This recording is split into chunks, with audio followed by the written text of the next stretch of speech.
tujuan kita untuk hidup adalah satu, untuk mengabdi kepada Allah. Bahwa nilai sesuatu itu akan tergantung bagaimana kita mengapresiasi. Nah itulah bahwa Anda harus menderita. Kalau Anda tidak pernah menderita, Anda tidak paham maknanya bahagia. Jadi jangan berharap Anda akan bahagia ketika Anda belum pernah menderita.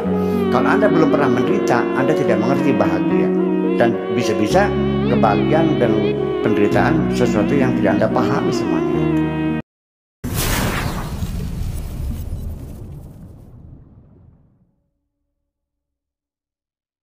Kalau kita ingin mengetahui makna kehidupan ini, tentunya ya kita bertanya kepada yang menciptakan kehidupan ini.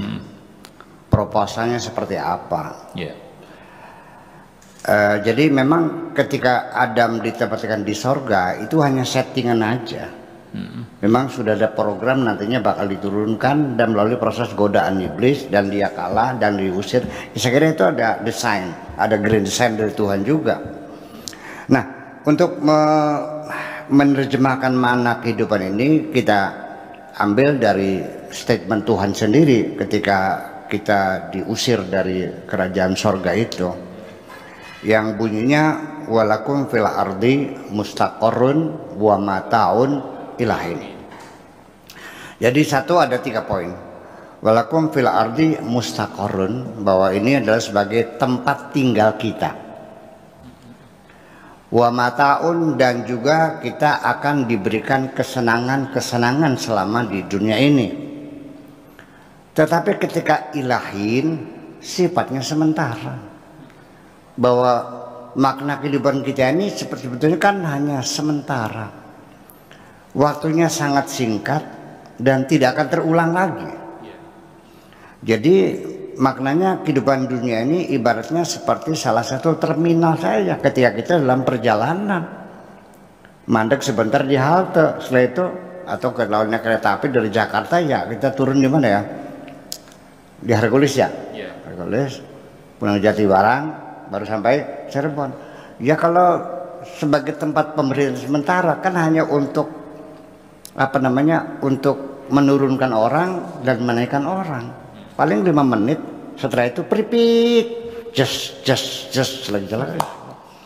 Nah ini kadang-kadang orang tidak mengerti mana kehidupan yang begitu singkatnya, bahkan dikatakan oleh Allah wa ma amru sa'ati illa kalamhil basar, kehidupan ini hanya sekejap mata. Ini ada orang berhenti di Jatibarang yang ditaksir berapa orang yang turun, berapa orang yang naik, paling-paling hanya 5 menit. Dia membawa jadwal belanja. Pasar. Satu, beli kulkas, beli TV yang yang 65 inch tuh, yang baru tuh, yang ada iPhone-nya ya.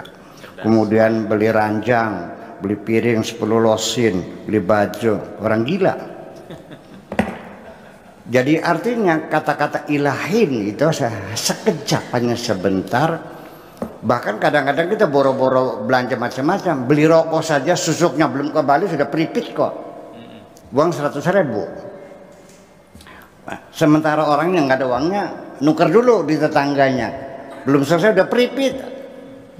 Akhirnya Pak, kita lari uangnya jadi berapa harganya rokok satu? 100.000. Ini kan banyak sekali, belum selesai keburu pulang dulu. Ini banyak sekali orang bikin rumah, ya kan, bekerja susah payah, rumahnya bagus, ya dua tingkat lagi rumahnya, ya sekitar kalau saya taksir ya 1 miliar lah harga rumahnya.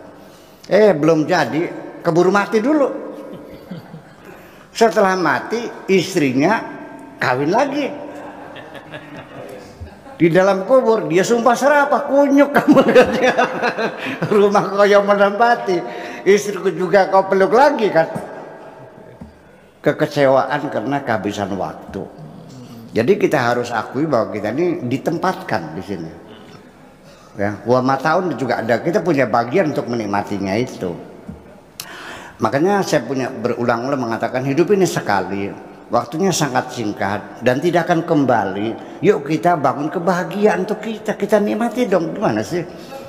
Masa di dunia nangis melulu, ngapain lu? Gitu. Ya kita nikmati semuanya itu.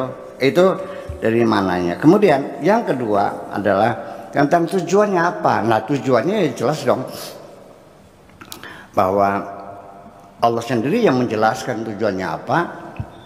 Ya, ma khalaqtul jinna wal insa illa liya'budun. Aku ciptakan jin dan manusia itu tidak lain tujuannya untuk melakukan pengabdian.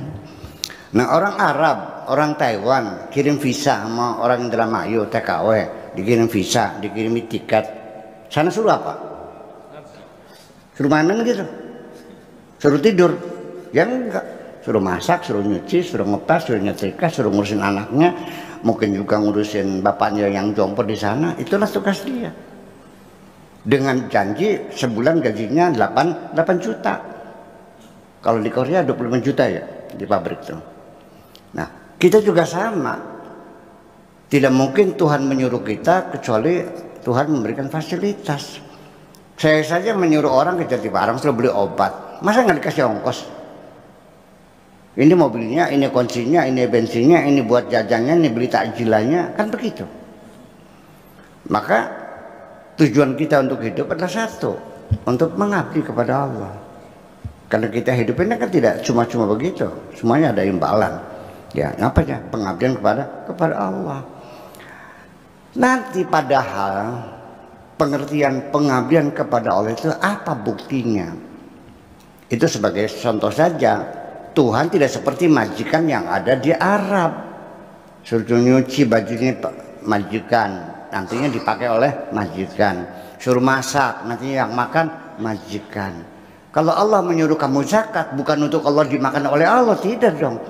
Bahkan justru pada akhirnya semua kebaikan-kebaikan yang kau lakukan pada akhirnya akan kembali kepada dirimu sendiri.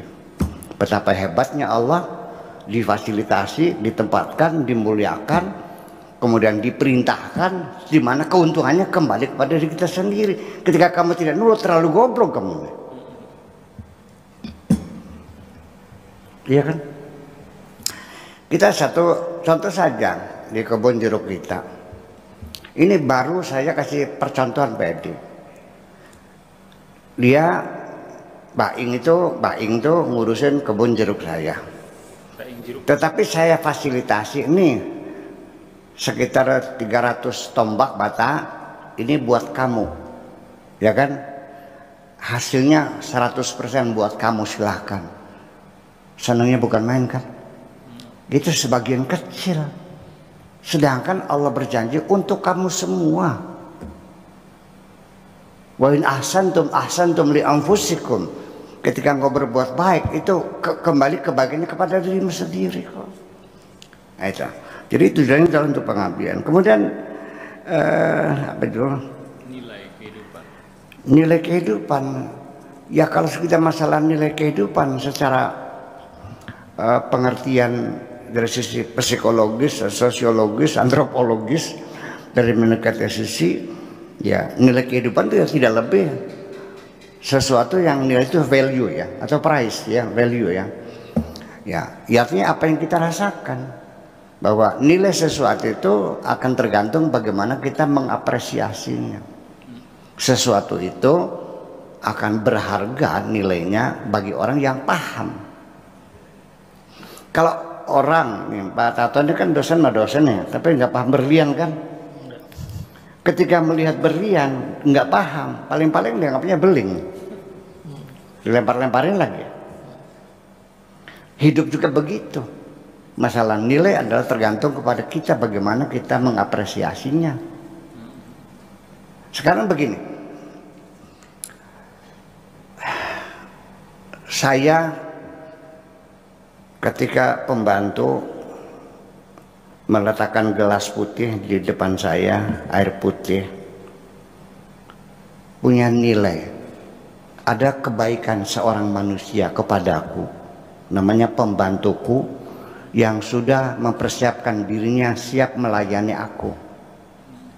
Ya, dengan upah sekian juta sebulan. Saya tidak akan melihat itu sebagai babuku dan itu kewajiban. Begitu dia naruh gelas depan saya mesti mengucapkan terima kasih. Tetapi ketika Anda menilainya babu dibayar, itu tugas dia, sulit Anda mengatakan terima kasih kepada pembantumu itu. Ya kan semacam itu. Anda tidak akan tahu maknanya bokong, nilainya berapa bokong nih. Saya baru paham nilainya bokong ketika saya kena udun, kena bisul. Sampai 2 bulan nggak bisa duduk lempeng.